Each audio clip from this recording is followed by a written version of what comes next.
folks. I guess that's a good thing. Hey. They want to get moving. Yeah, got it.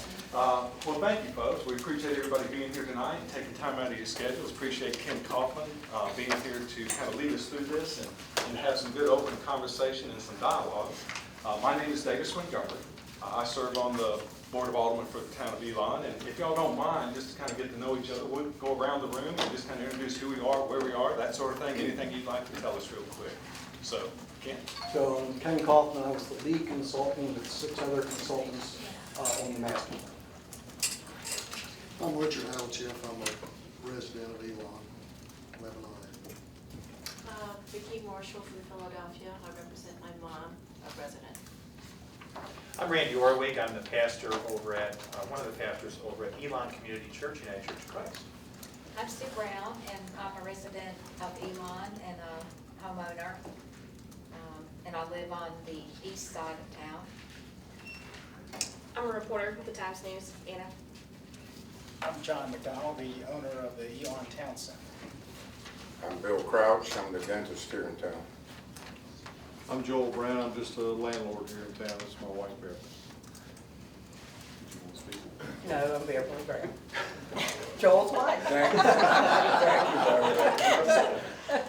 I'm Annette Barker. This is my husband Sid, and my father owns some business here in Elon and a landlord. So, I'm Richard White. I serve as town manager. Gerald Whittington. I work at Elon University, was a member of the planning committee for the master plan. Mark Green. I'm with the Board of Aldermen. I'm also on the downtown planning committee also. Sean Tenser. I'm the town planner for the town. Ann Wilkins, own property here in Elon, a landlord from Greensboro. Grew up in Elon. June Atkins Poole. I was born in Elon, went to high school here, also graduated from the university, then a college. We own land here, rental property, student property, corner of College and Lee. Very interested in anything that goes on here. Feel involved even though I live in Salisbury, which is a great community. Well planned. I'm Gina Wilkins, and I belong to her. Jean Lowe, I'm a resident and a taxpayer. Bonnie Kirk, resident. I'm Judy Flora. We own property in Elon, my husband and I. I'm Ben Moore, the husband. I'm Frankie Beeman, and we have property here and a homeowner in Elon. I'm Donna Boggs, and we have property here at Manning Avenue. Trudy Coleman, we're together, property owner 203 Manning. I'm Gary Grumback. I'm a reporter from Elon Local News. And I'm Brian Mazurski, a student at Elon, working with Gary to help him out tonight. I'm Brianna Carter, with Samsung. I'm Mike Brown. I'm with the Acorn Inn, the Acorn Residence Inn, and those properties as well as some local student housing. So let me, we had a team of, our original RFP was very comprehensive. Normally a master plan does the main drawing that many of you have seen, but doesn't do all the tools that's required to execute the plan, such as all the zoning language that changes, that allows for the plan to be done, and graphic identity and those kind of things. So it was a team of about 7 consultants, and I put the team together. I think there may be some misunderstanding about what the intent of the master plan. What a master plan is really a vision. And what we didn't do is go property by property, making judgments about the condition of the property, whether we like it, whether we made none of those decisions. We simply said, what could this be if everything worked out? And it's really a guide. it's a guide for going forward in terms of making decisions and what you'd like to see. It's like the old adage, your reach should exceed your grasp, where we don't expect that we'll get there, maybe, but if we get 50%, that's pretty darn good. But if we only would have said, not much is going to happen here, let's do a master plan based on a pessimistic view of things, then we wouldn't have even gotten to that point. We'd have gotten maybe halfway there. So it's really a vision. No properties, as it was said in a number of the meetings by the mayor and various people. It's not like I used to, many years ago in my first career, work in redevelopment, where in fact we did make decisions about that property's nice and that one's not. This is what we're going to tear down, this is what we're going to take by eminent domain. It's not that process at all. So it's really just a vision to excite people about the potential. We think there's a lot of potential. So just open it for questions. The person that was here last time used some terminology that you might want to speak to.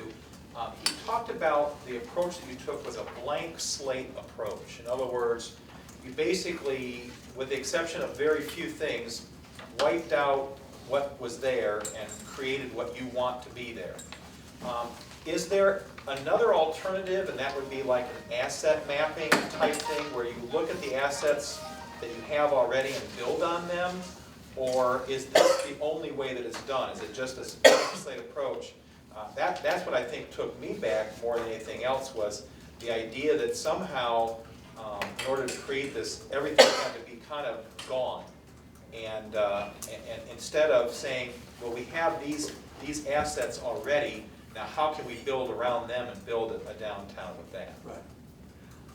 Well, let me just mention the Burlington master plan, which was done some years ago, in which really what they did is said everything that exists now stays. And there's a couple vacant parcels in downtown Burlington that are vacant or parking lots that have potential for buildings, and they just showed that. It was very minimal. I think it was 3 parcels out of the entire downtown. Because quite honestly, Burlington's built out. It has buildings 3 stories high, whatever. And this is a very different condition where if you take, because we think there is potential, so if you take the block just as an arbitrary block, let's take the block that is, well, let me just take a break for a minute. Let me just make clear that everyone knows what the project area is in this case. And the area we were approaching in the downtown could be assumed to be bigger. We call it, I'll just use the term downtown, but it's the properties on the north side of Haggard, which is the northern bound road, the back, which backs up to the university housing. It's Williamson on the east, Lebanon on the south, and Manning on the west. So in any event, if you take the block, Haggard, Holt on the east, College on the south, and Lee on the west, we think that has a great deal of potential. It's very underutilized. And if you'd say, well, you may not agree, and you would say, well, 20 years from now, we think that's all that could possibly be there. But what's there now is the best we can expect for it. But we think there's much greater potential. And so that's the approach we took. And it's going to take, as things, momentum builds and something happens, the plan will be adjusted. The other thing is that in the process, we did multiple plans. We started out doing multiple plans. Now, all the plans had common elements. They had a major building, a monumental building of some sort. They had a town commons. They had buildings built up on the sidewalk, a more urban approach with parking behind. They had wider sidewalks where buildings are now, so that, for example, when there's restaurants and whatever, they can spill out on the sidewalk and still people have room to walk. Lots of street trees, certain lighting that's uniform. Those things are common to all the plans. But we had various plans that showed that town commons at various locations. And the plan that we thought was the best was reflected as we moved on in terms of, the plans we now have. The way the process would work is that if someone owns a property that shows now on that plan as a parking lot, and they come in and say, well, wait a minute, I'd like to build this great building, then that would be reviewed and the plan would be adjusted to say, wait, that's a great idea. That's going to change it because that was a part shown as a parking area before. And we'll just have to move the plan and make sure we keep the same elements. And make sure that whatever's built there addresses those same things of being built up to the sidewalk, parking behind, the wide sidewalks, that kind of thing. So really, even though there's one plan there, it could end up evolving into a very different plan depending on who comes up with some development opportunity. So I don't know if that. Well, it's helpful. It's more than a blank slate approach, but I just was wondering because it seems that there were certain assets that were overlooked in the process, and green space was kind of just plunked down into a place as opposed to not being aware of what might also be there. The other thing was that, like the green space was placed in a place where there's already existing properties, existing things. So, I mean, that would seem to be a very prominent development for a downtown to have that to begin. So you'd almost, I'm not sure how you could phase that in other words. And then the other thing that came up in the discussion seemed to be that this was going to be a student-free zone with the exception of them shopping. That there was not going to be student housing or any kind of student presence other than shopping. Now, maybe I misheard that, and I don't know what other people heard at that meeting, and it didn't seem to resonate with me to make sense to the character of our community and the balance that we need to play with student and non-student. Well, it's not possible to make it student-free. The intent was to invite the community in. And our theory is that if you depend 100% on students, then 4 months of the year, let's say the businesses have no business or little business. And that the idea, you're always going to have students and there's no way you're going to keep businesses that are oriented to students out. But if you have retail space, to automatically say, oh, let's rent to students. That's a captive audience. Let's divide the pie up with student business further and further and further. As opposed to saying, well, there's a whole population from, say, the Burlington Historic District out this way, northwest, the whole way out this way, of affluent customers. They all get their hair cut in salons, different places. Maybe a lot of those are in church. Why can't it happen here? Why can't this be, and for those who've seen the report and read it, and it is available on the internet, there's a major emphasis on targeting the market. And the idea was to not, because what I think is being done is people automatically assume the only businesses to be done here is for students. So let's not even try for anything else. And our emphasis was we should really work to provide a place for the rest of the community. Thank you.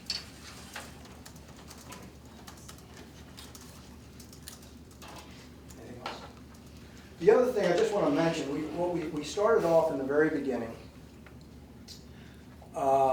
with a process by which we brought different groups in.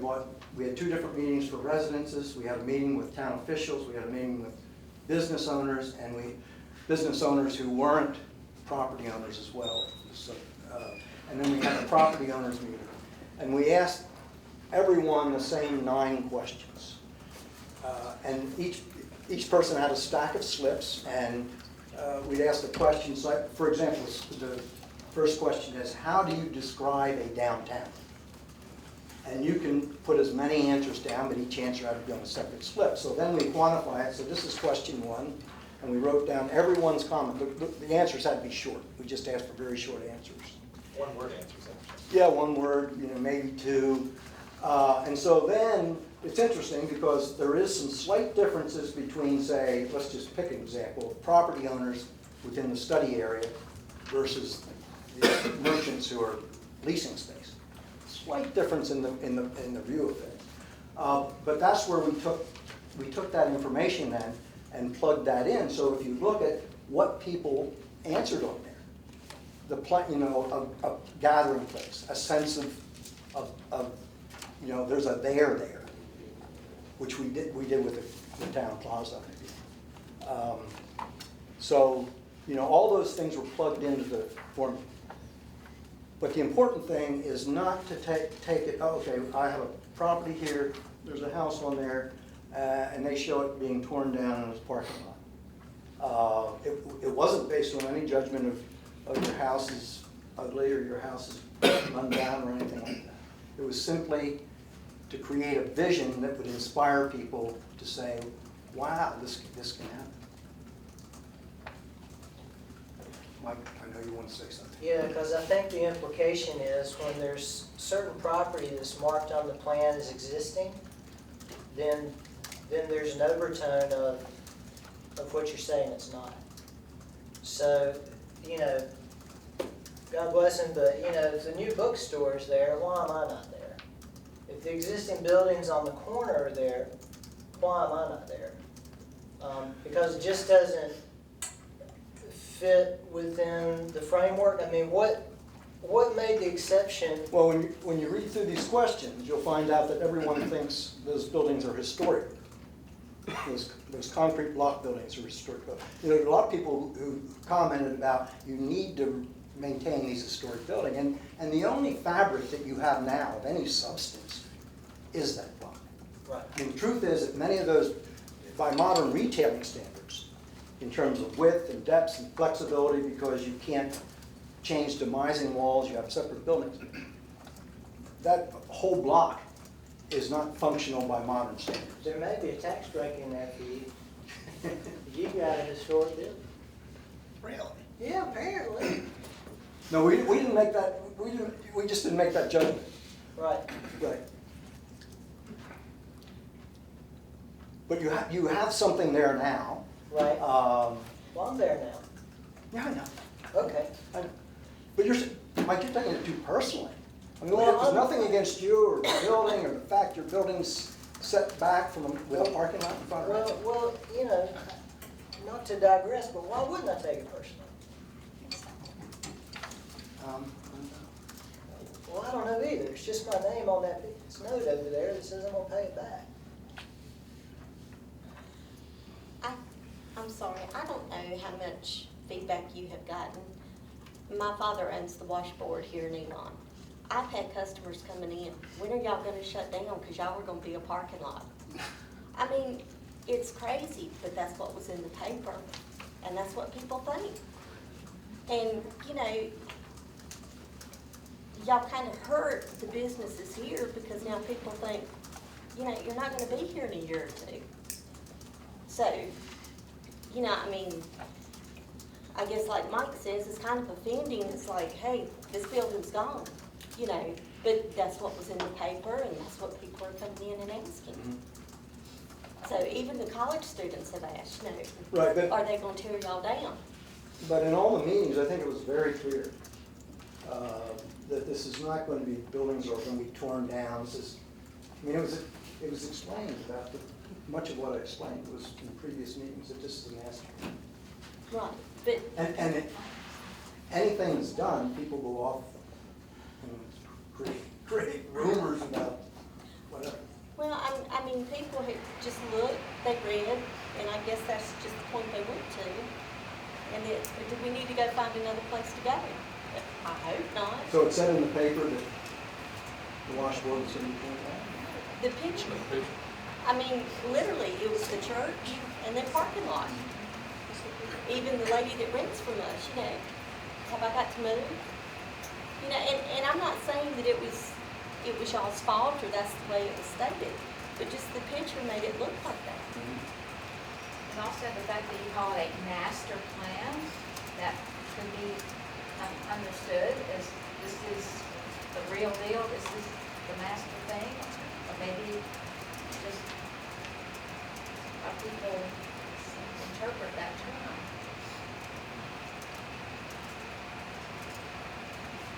This whole master plan, is it gonna be voted on? I mean, you know, I own property in downtown Elon, and I don't live in Elon. I have no vote. I have no say in this, right? I just have to sit back and watch, or is all this master plan gonna allow people that are not residents of Elon to vote on this master plan? Well, Or as do long as I you're have paying to? taxes, don't we should know what's going on. Hey, I've been here 35 years and I haven't had a say in anything. I mean, you know, I don't live in the town, but now I'm seeing this master plan come up. Do I do something in a hurry right now? I'm ready to move. I'm 60-some years old and I've been here 35 years. I've got a valuable piece of property. I have no say, according to what I'm saying right now, as to what happens to my property. So you do? If the The plan doesn't force you to sell. No, but if that's what I'm asking right now, should I sell now and do something before all this stuff gets done, and then you're stuck with what I have? Well, the master plan, in fact, Is it? increases the value of the land. Because it makes it more developable, easier to develop, less restrictions. So it makes the property more valuable. But again, I'll go back to what she said. There, your picture shows my lot as a parking lot. If you're willing to pay me $1 million for my parking lot, you can have it today. I will retire tomorrow. But I have no say in that. Is it right now, the master plan, is it to be voted on by the town of Elon, the residents of Elon, or by business owners, or property owners, or all of the above? Is this something, that's something I want to know. Do I have a say in any of this, or do I just need to walk out? Sure. Anybody on this side that works for the town, feel free to correct me if I get this wrong. But the way this typically happens is that it goes through a review committee. The plan will go through a review committee. They'll take a look at it in terms of, does it fit? Is there anything about it that they think is out of sorts or should be tweaked any further? Once it goes to that review committee, there's a public input session, and they'll allow people to come in and have some input. Am I correct in that? Or have we already had that?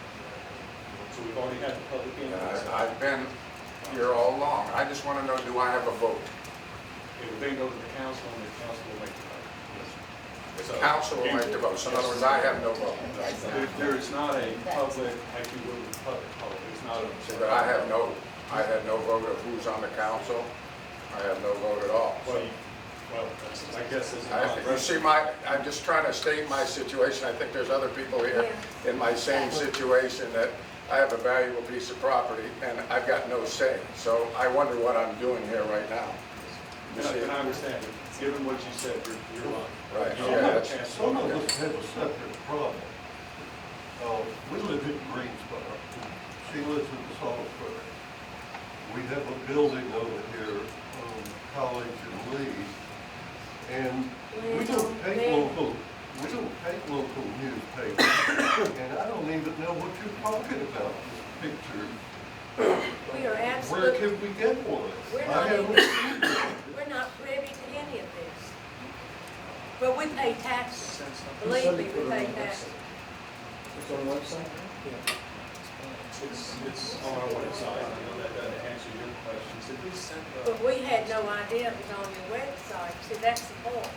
We are not. www.what? UNC.com.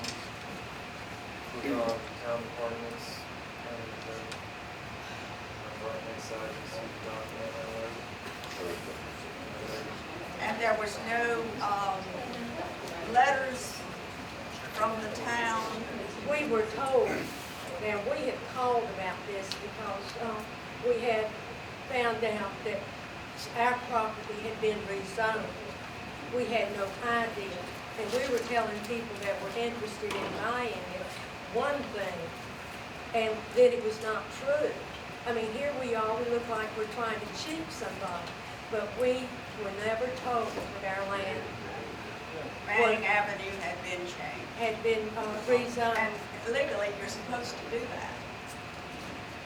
Actually, they're talking about something that's not in the downtown area, but in the It's on city. Manning Road. It's on Manning Avenue, but that's way outside the city block area we're talking Not about. the area that Okay. We're talking about the 8 block. See, I don't even know the definition of what this is about. And they were just talking about when the town adopted the new zoning ordinance in '04, they not adopted all the zoning to go along with the ordinance.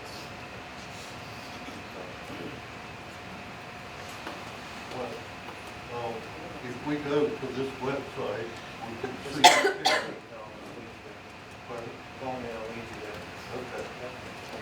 Well, I have a question, and I think there's so much anxiety in the room because it doesn't seem to be clear what a master plan is. If a developer comes in and says they want to put a building right in the middle of the green space that you've created on your plan, and the town council says, that looks great, they can do that, and then then that green space is affected by that. That's what I just heard you say a little bit ago. Right.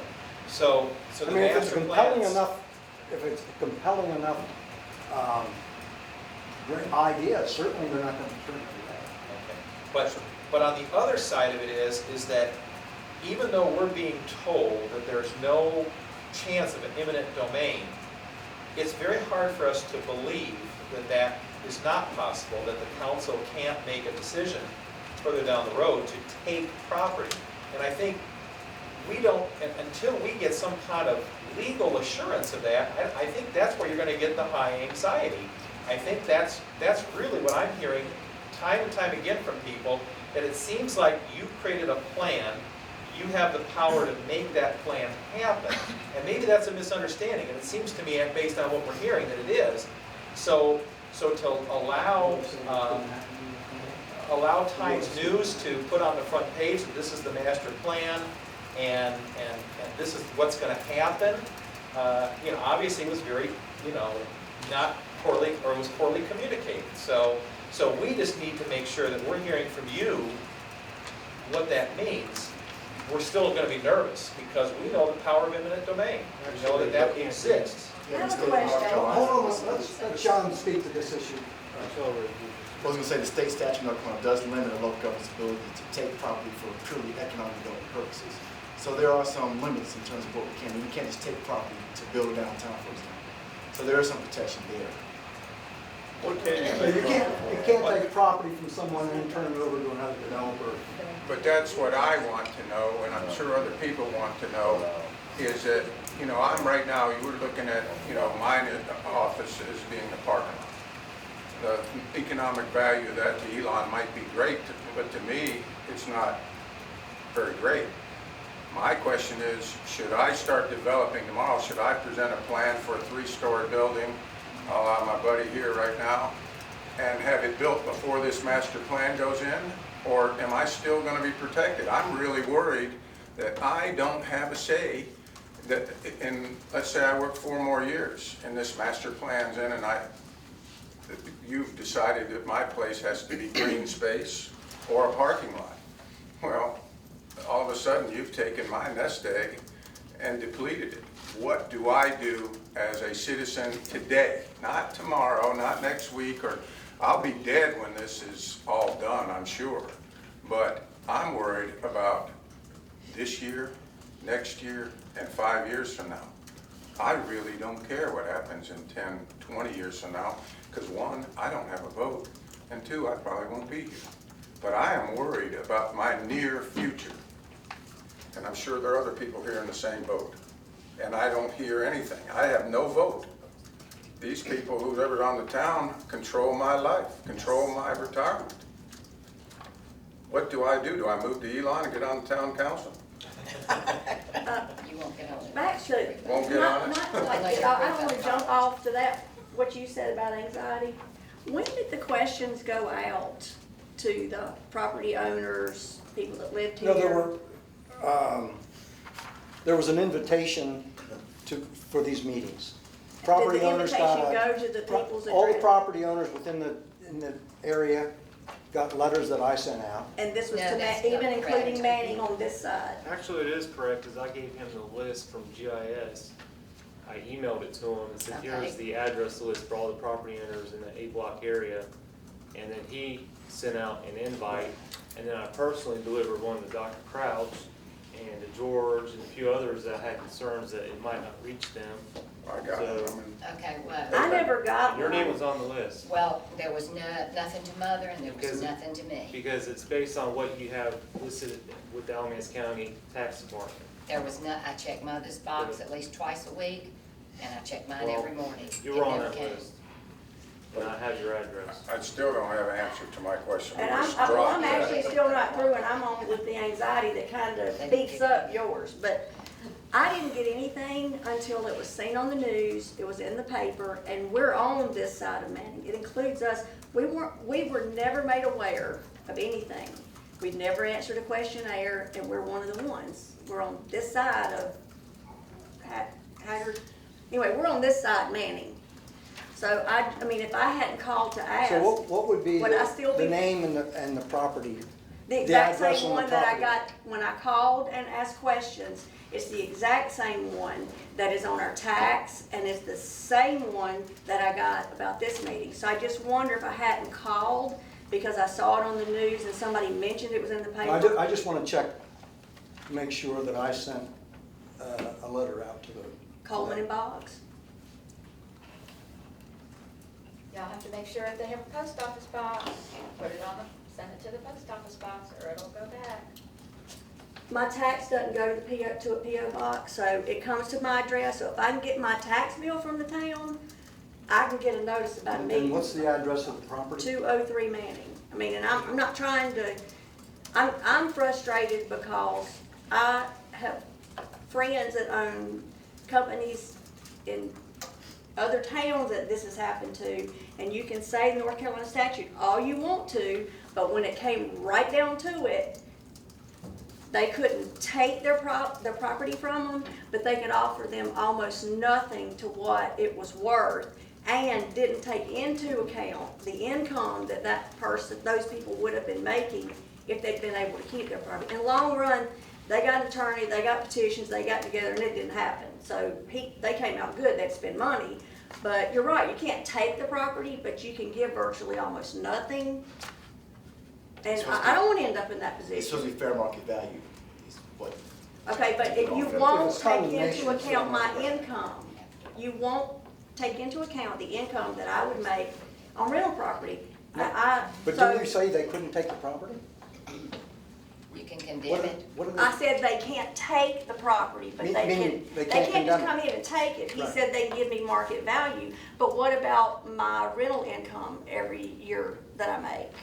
That's never gonna be factored in, and to me, They can't take that's it, a so what's? We're not taking your property. Look, y'all are missing the point. I don't think he missed it. You can't take my property, but you'll be able to virtually, I mean, you'll give me market value, but that's just for the property. That does not take into account the income that I'm making off of my rental. Does that make any sense to anybody? what I'm Yes, saying? absolutely. Okay, I just wanted to make sure that I wasn't, No, but they can't take it in any event. If they're not giving you the value you think it's worth because of your income, in the nothing happens, end, right? everybody I know that this has happened to in another town with a business or property, without a legal fight from the people and petitions, I mean, maybe that's what we need to do, is get together to have I just feel like we need to protect ourselves, because if I hadn't called, would I be sitting here? Would we be sitting here? I mean, I don't think you're trying to hide things, but I also don't feel like you're searching out the people that it directly affects. And it will directly affect me. I understand what you're saying, but I don't think we can make you accept an offer that you don't like. No. So you have the right to refuse it, and then we just go on. There's no deal there, so we can't I mean, make you guys accept. can say that all you want to, but I'm telling you, everybody that I know that's had a business or a property and this type thing happened, and there are 3 of them. in recent years, Yes. In North Carolina Yes. in recent years. Yes. And it was taken by In the end, they eminent didn't domain. do the plan the one specific that's not, I mean, that's local. It did not happen because the people finally found out about the third meeting and the second meeting, and they got together and had a petition. It was a big deal, and the project was canceled. Had it not been canceled, I do know that one particular business owner, they were only going to give him market value for his property, nothing to do with the income that he'd been making off his business, and they were not even going to compensate him. They offered to help find him another business for him to buy, to run his business, to move his business, but weren't gonna help him move, weren't gonna give him any money for income while he was shut down moving. But it was pushed that far. So I'm really anxious. But he I didn't know- want to sell and they didn't take the property, right? No, they didn't do the project. That's the only reason. He's still in his property. Mhm. They didn't do the project. So I'm a little nervous because, you can sit here and say anything, but I know from several friends with properties that it can happen, and everybody I know, that's the way it's happened. If you knew, just to help clarify, who was the they didn't give? Was it the town or a developer? The town. The town? The town. did not. One in particular was for a highway expansion. That's a different matter. It's a different. But the other two that I'm talking about were for businesses. Were for, bringing a town more property, expanding the city. You make a good point. For an interstate or a highway, a state highway, Or a pipeline or. pipeline. Yeah, but like I said, that's not the only incident I'm talking about. Yes, Two ma'am. of them were businesses where they were trying to do something similar to this. I'm not disputing whatsoever. I absolutely understand that that's what happened, but it was foreign to us. We never had that as part of our discussion. It was never anything that came up. I guess rather than a master plan, maybe a master vision might have been a better way to phrase it, because it's a vision.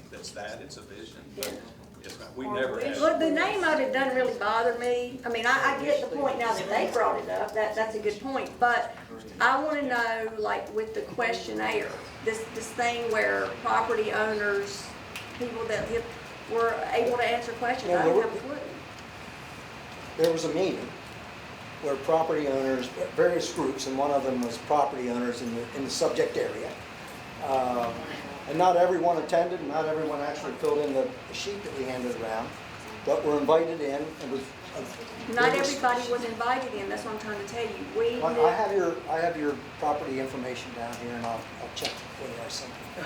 I feel like you're skirting me here. I really feel like you're kind of pushing me off and trying to make it more, and I'm not comfortable.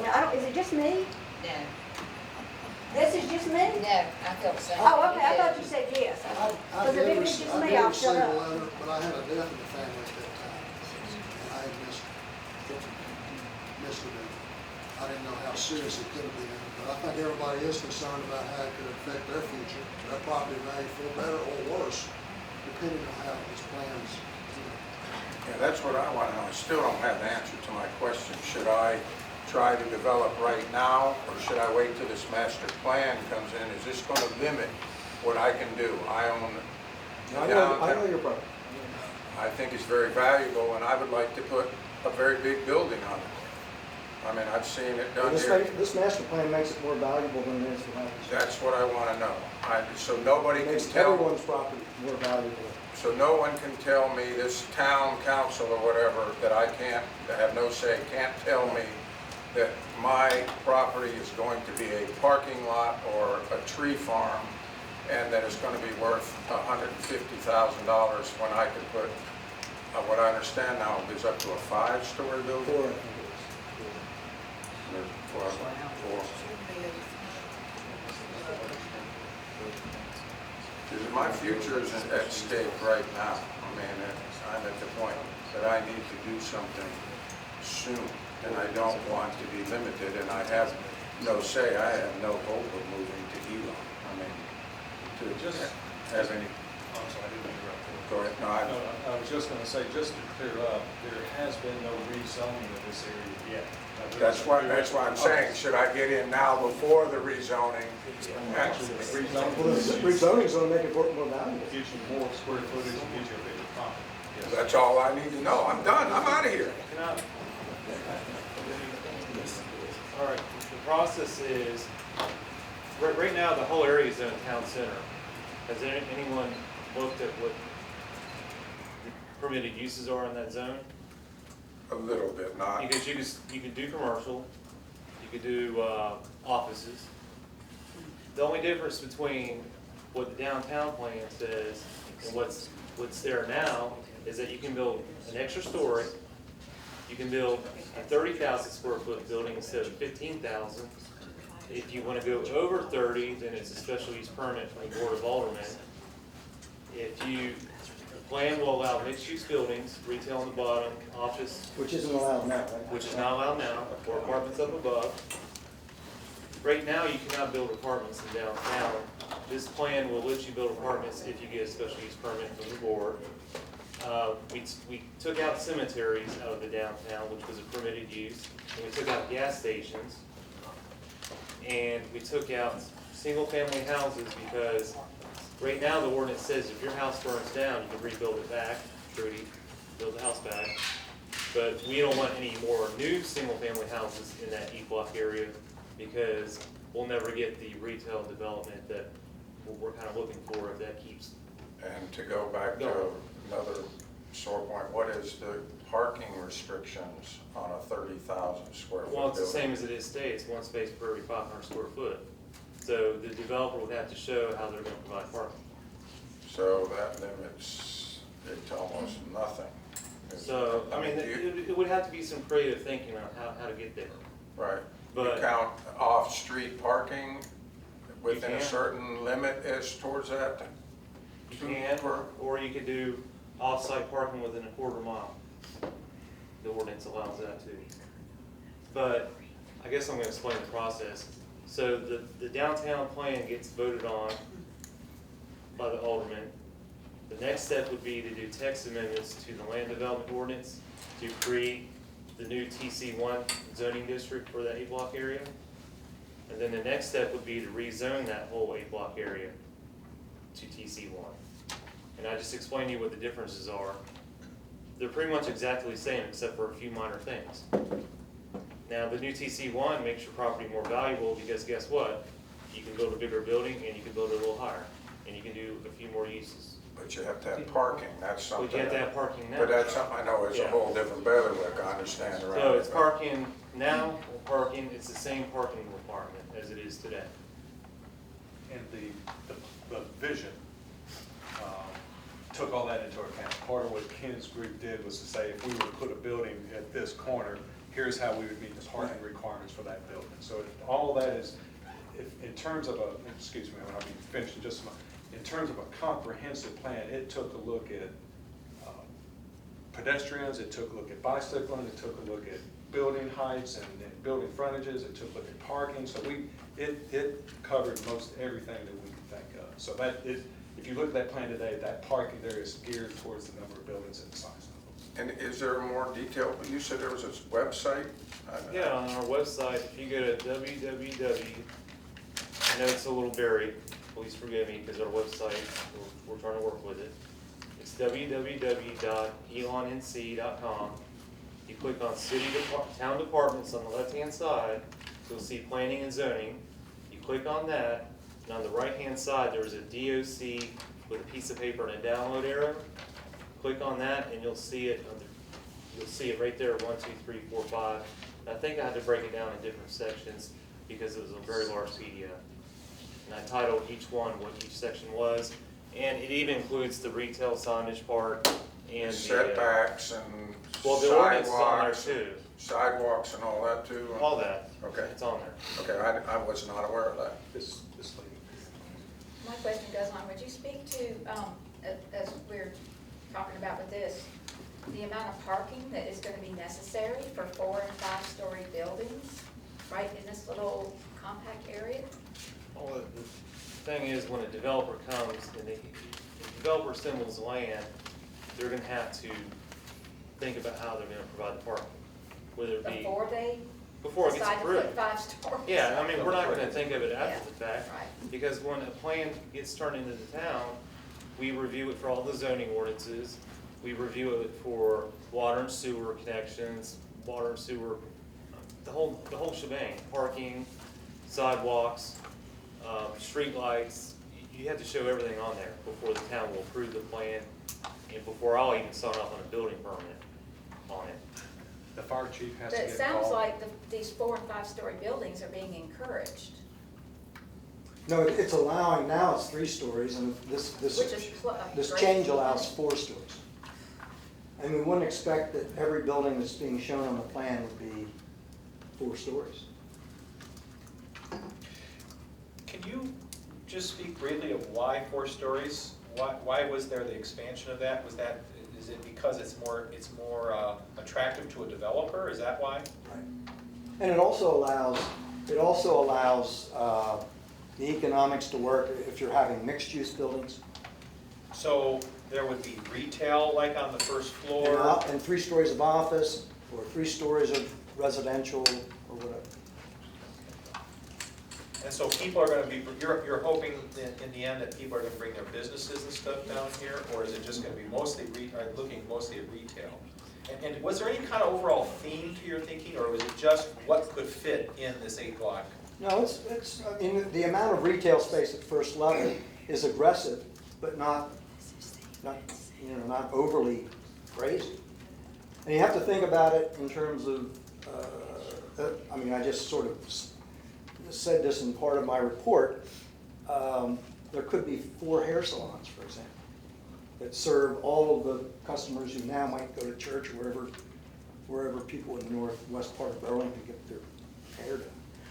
So we're thinking. So when you start thinking of service uses, and I mean, there's so many uses that could be available for that first floor. Maybe Mike wants to go back in the bike shop.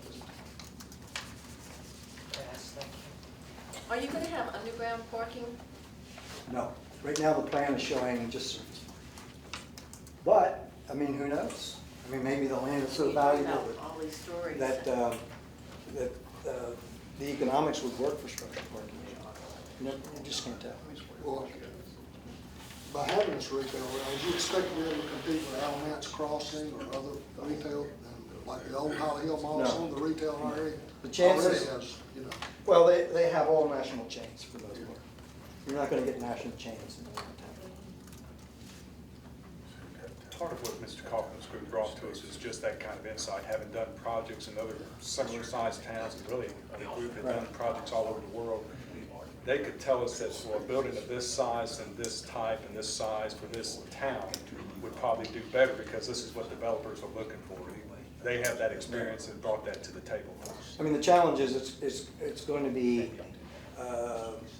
really for good independent merchants, the environment that they have, whether they're going to be in a strip center on Church, what are the environments that are going to allow them to charge the prices they're going to charge, or create the ambiance they want, and it's much more likely to happen in downtown Elon than forcing them to go into a strip center somewhere, place that's really out of character with the environment they'd like to have. And so, but then the other challenge is for the developer is you can't finance a project on independent merchants, because they won't. It's very unlikely they're going to give you a corporate guarantee that has any meaning, or a personal guarantee. That's why Alamance Crossing has those chains. That's how you finance a project, and that's how you make sure the check's in the mail every month. That's why that happens in mixed-use centers. But there's a great opportunity for creating an environment that's very attractive to the good independent merchants, good restaurateurs, and that kind of thing. And I think, just to speak out of school, because I know nothing about this, but I think some of the risk you run with some of the large chains is like what's happened at Curry Four Seasons, and that I think Belk announced today that they're moving out of that center. So those large chains would be making those types of corporate decisions just based on how their overall business is working. Yeah, I mean, generally speaking, national chains require large square footages. They can't fit into some existing building with North Williamson for the most part. And they require certain traffic counts. They have a whole group of criteria that would be very difficult to meet. And they also believe very strongly in co-tenancy. So they're already in Alamance, but let's say you wanted to do a Talbot's, well, Talbot's won't move anywhere without Chico's and Coldwater Creek's going out of business, but they won't move without what they call co-tenancy. Independent merchants care less about that. They don't care that they're the only clothing store or whatever. Ken, I hear you saying how flexible this plan is. This is just a chalkboard vision. Right. Okay, so if somebody wants to build a big building and they need a lot of parking, they're gonna have to buy 10 or 12 single-family homes or who knows what to make that work. So you're going, the board, or the developer, everybody's going to have to be very, very flexible. Well, how flexible is the idea of maybe adding some more property adjacent to these properties with the same zoning so that some of these things can be attainable? Well, the situation now, Sean, correct me if I'm wrong, is the existing town center zoning is a bigger area than what's being proposed for this new zone. But that doesn't mean that he can't rezone to TC1 because it's a new zoning district. So if he owns a piece of property, it's zoned TC now, you know, he would have to get rezoned. Well, it may not even be zone TC, but if it's adjacent to this TC1, yeah, it is adjacent, yeah. Then, you know, it would. But you would have to go through the rezoning process and all that stuff. Well, maybe we should look at some of that now, because this plan you're talking about is a huge amount of parking. And I'm very optimistic this plan is gonna work, but to work, it's gonna have parking. Well, we'd actually talked about it in the very early stages. I think that was probably one of the first things we had to address, just what size area, where should it cross the railroad tracks, how far east, west, north, and south should it go. So it took us, there was a lot of lively discussion there just to get into some existing owners that have some conditions there that we had to be respectful of. So it moved around quite a bit, so that's where we ended up at. But it's not to say that it couldn't be expanded. Well, I won't bore you with the details tonight, but I'll be in this tomorrow. Yes.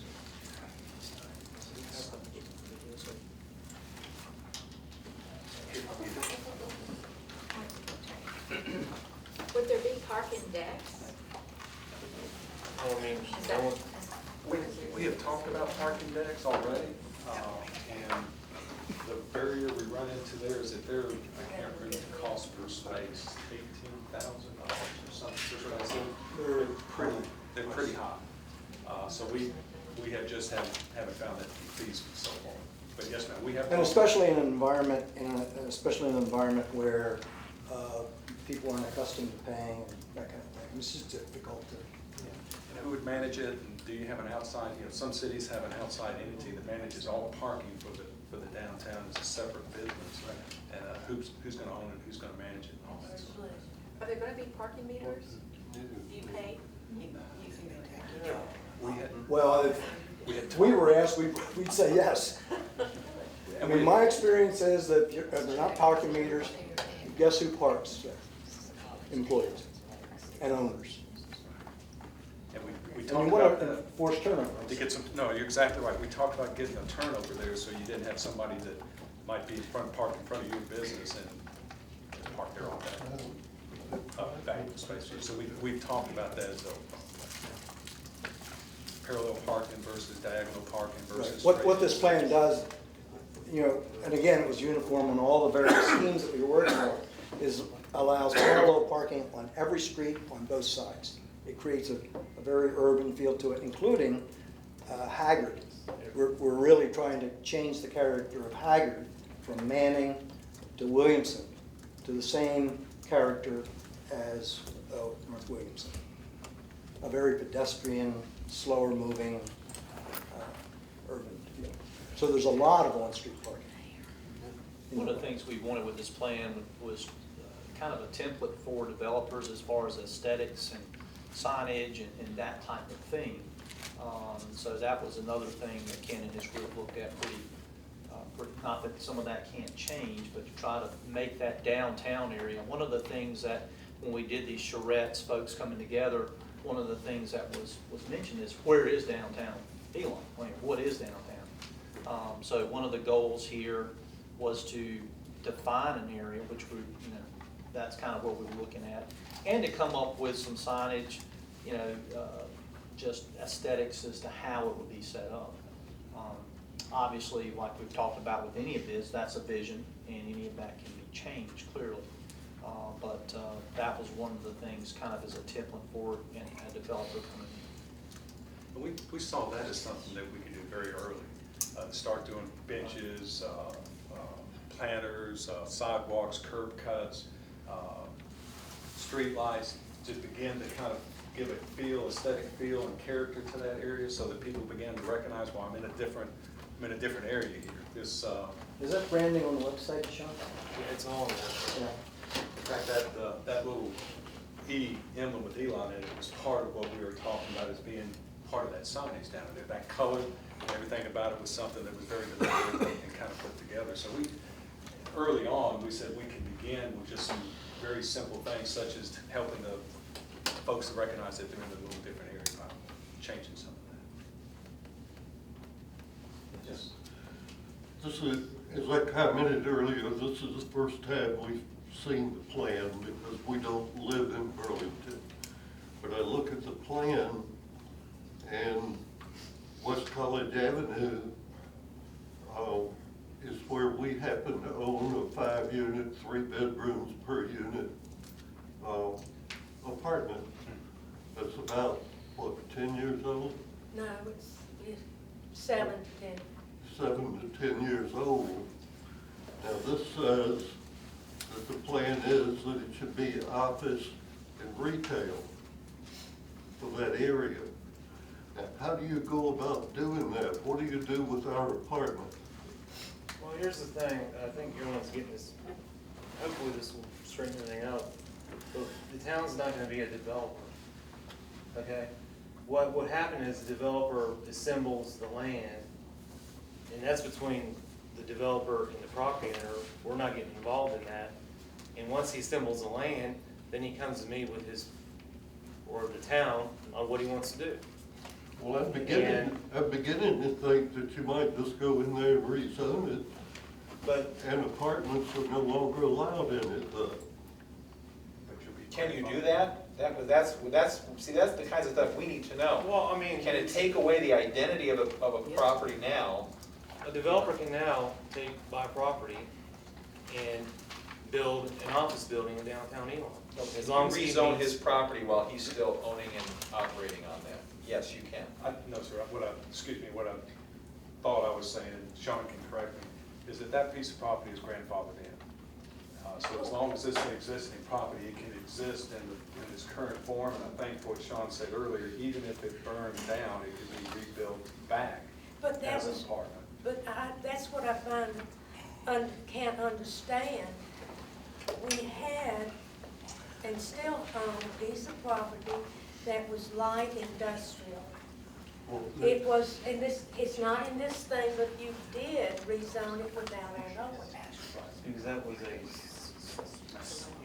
a citywide rezoning of the whole entire town. Everything in town had to literally get rezoned. But see, we have a communications problem.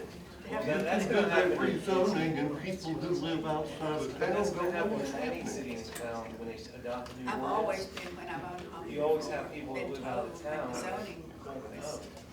changed. Because it's not feasible for us to inform every property owner on a citywide rezoning.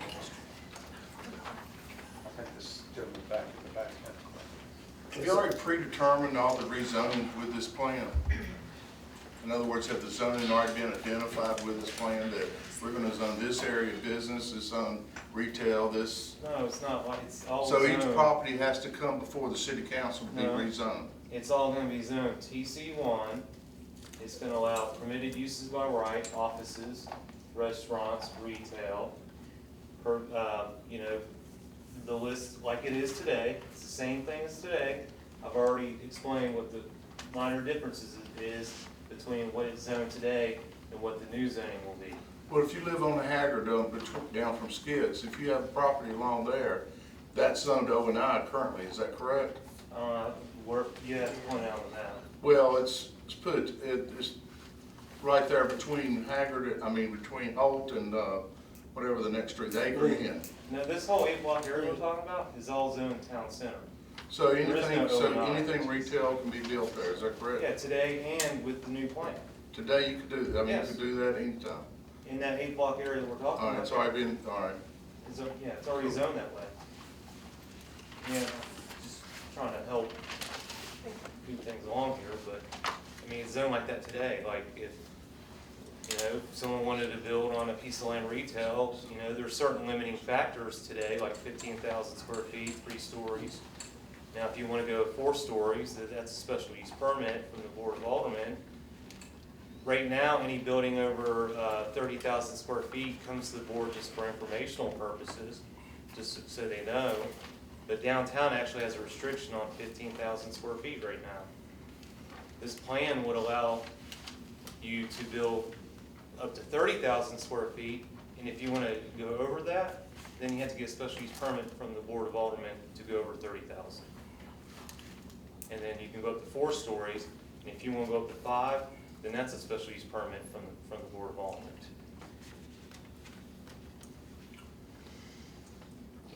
When you say that the developers have to show that they can provide the parking, can you explain a little more about that?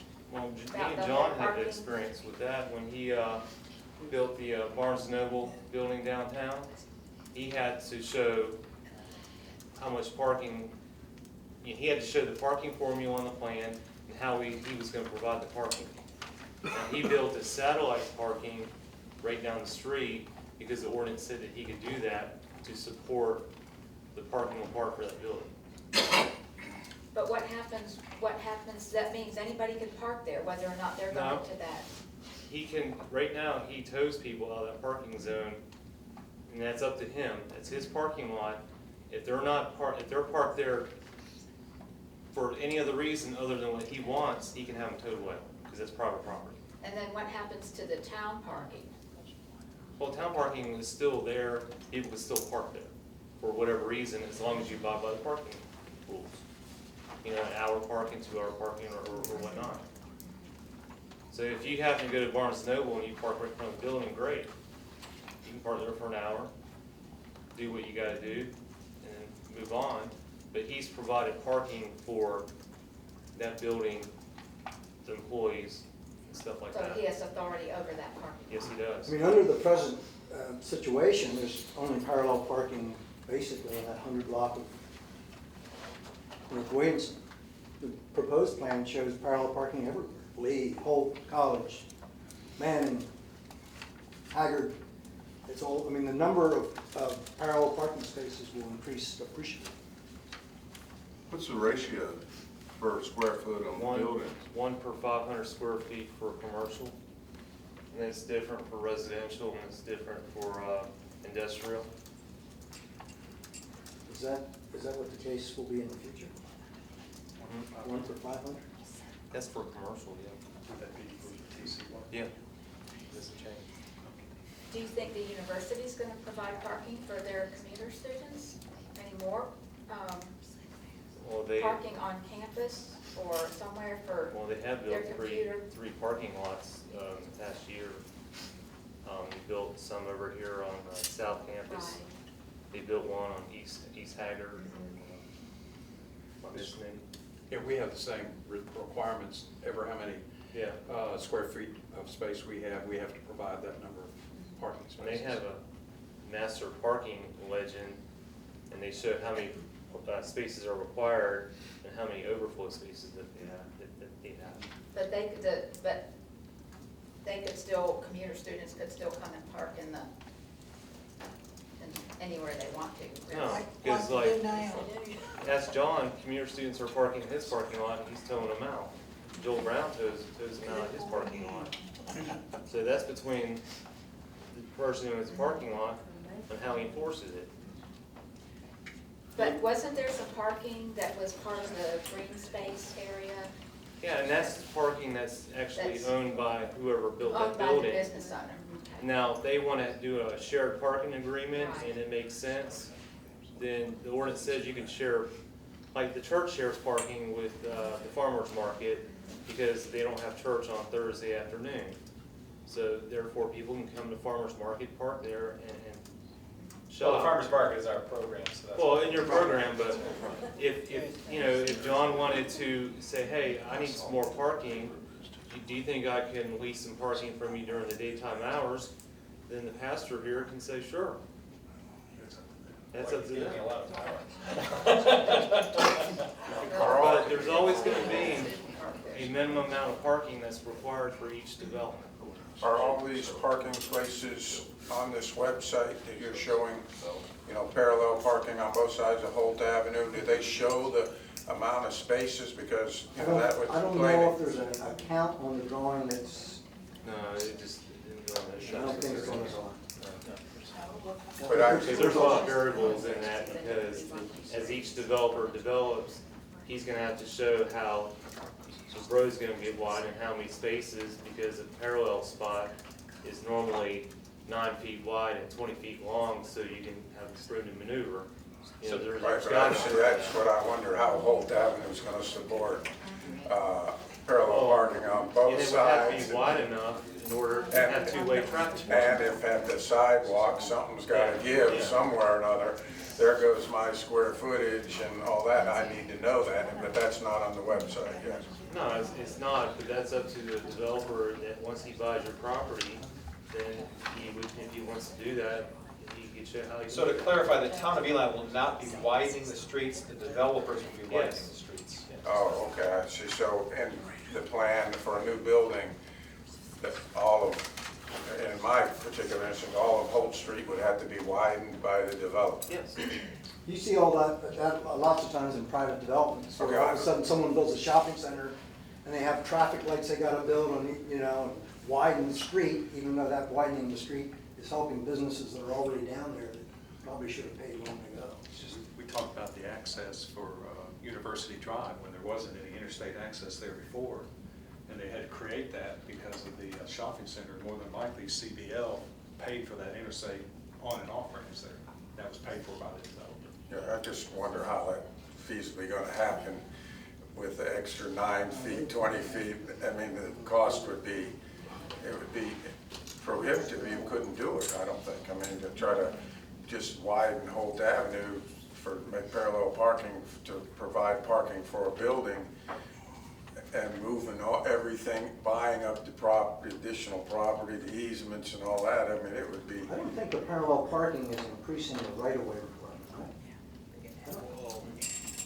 I don't think it is. No, in other words, in order to widen the street to make parallel parking, you're not gonna have to take the fund the property of those people. It's already wide enough for that. That would be hard to imagine. There could not be two-way traffic up and down Holt Avenue. Yeah, they would have to meet, you know, guidelines set by, you know, the state and the feds and planning principles on two-way travel flow for a street. Right, so the street would have to be widened, the easements would have to be made, there's no way. And that would be up to the developer to make that happen. Right, I think it would be prohibitive, I don't think it could be done. In Holt Avenue anyway, maybe not in other places. We've got some pretty smart developers. Yes, sir. These large parking lots I see in this plan or this vision or whatever, particularly like the one that's corner of Holt and Lebanon where the university has a technology, what is that building there? It used to be a Technology. Yeah, technology. And I own a quadruplex next door, and Ms. Flora, I think she's already left, but she owns a quadruplex behind that, and that's all shown as a parking lot there. Is that a public parking lot?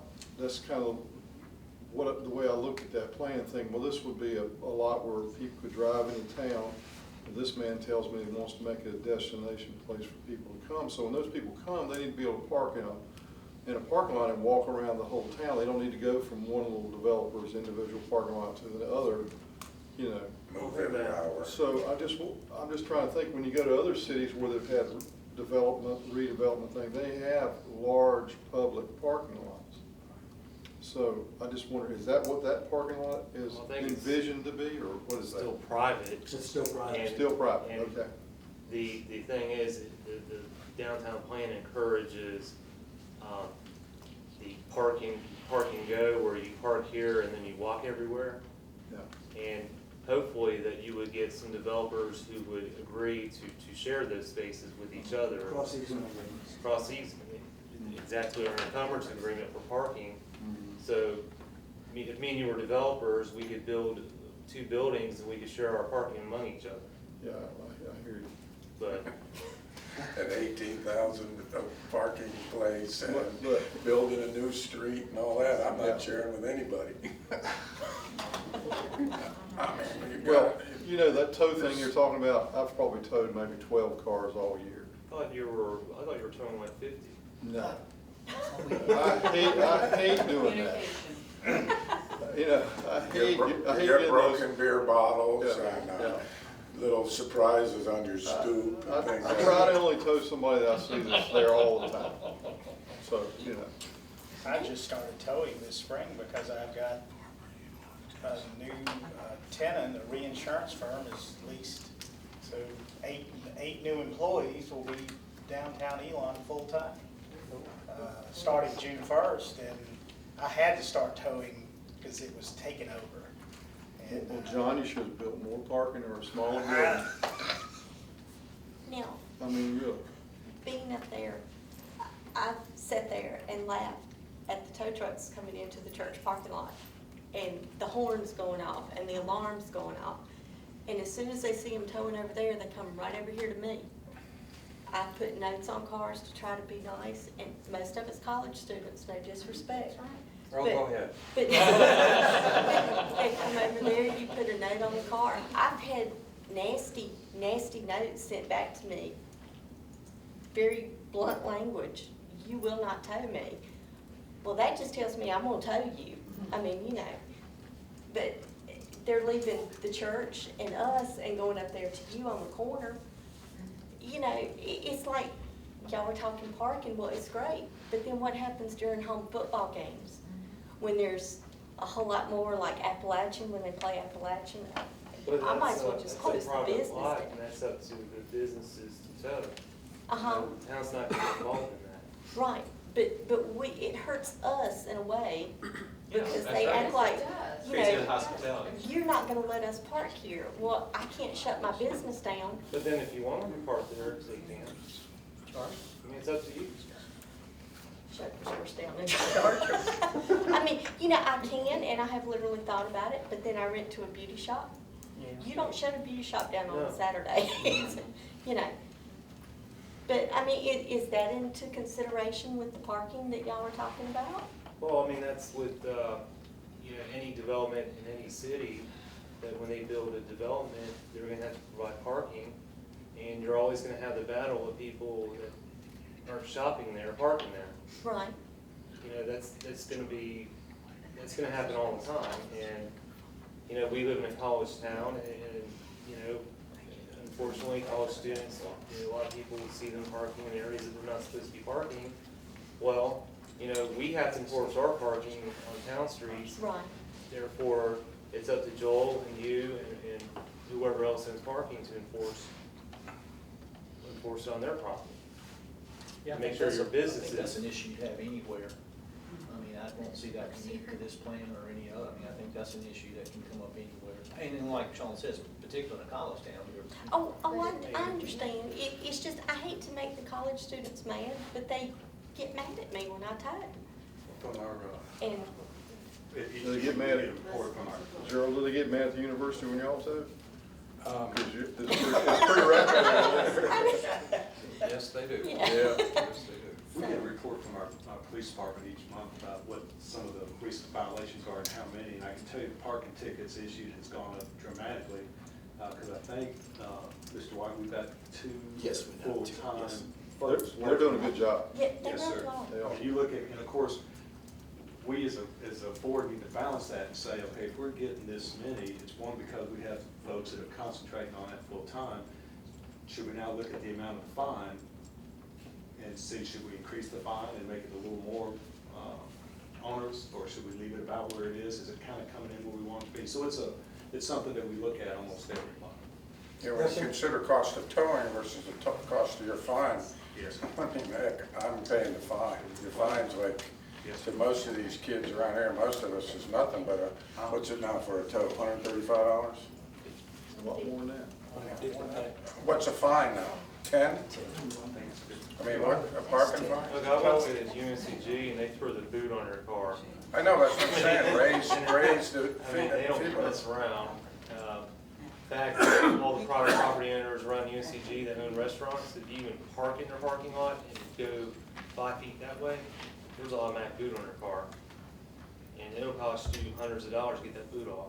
That's what I'm saying, No, I didn't- raise didn't have the to pay. fine and tow less. That The was towing private company's property. gotta love Elon. Yeah, it's by his boots. I'm new to this, and I think she is, and some of us are really new to what's going on. We've seen it in the paper. But you've got this plan here, and say if your property that you own is in the parking area that you want, but it's also zoned business, can I take that property and sell it for retail? I mean, because you've got it laid out as a parking lot, I can do whatever I want with it, is that correct? That's just the concept, that's all it is? Okay, all right. Let me have a follow-up. When does this plan go into effect, or when are y'all trying to start promoting this and expect this process to start and going through? You know, what length of time do you think it might take?